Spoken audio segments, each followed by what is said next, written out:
Panglakaw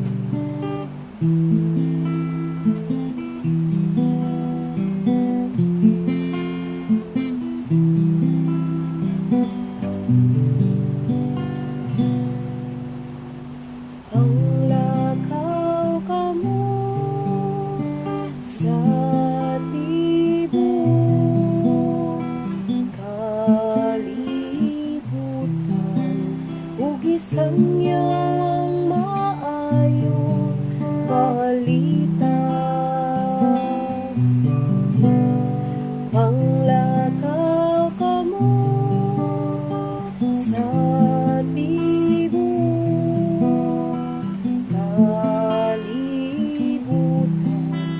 ug isang iyang maayong balita. Kaiga ang Ginoo, kamong tanang mga nasod, himaya siya. Kamong tanang katawhan,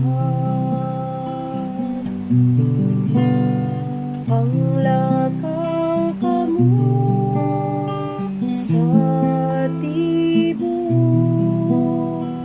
kalibutan, ug isang iyang maayong balita. Kay makanunayon ng iyang kaluoy alang kanato, ug ang kamatinud-ano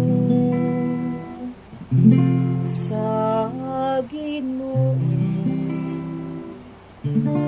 nagalungtad sa kahangturan. Panglakaw ka mo sa tibok kalibutan, ug isang iyang maayong balita. Panglakaw ka mo sa tibok kalibutan, ug isang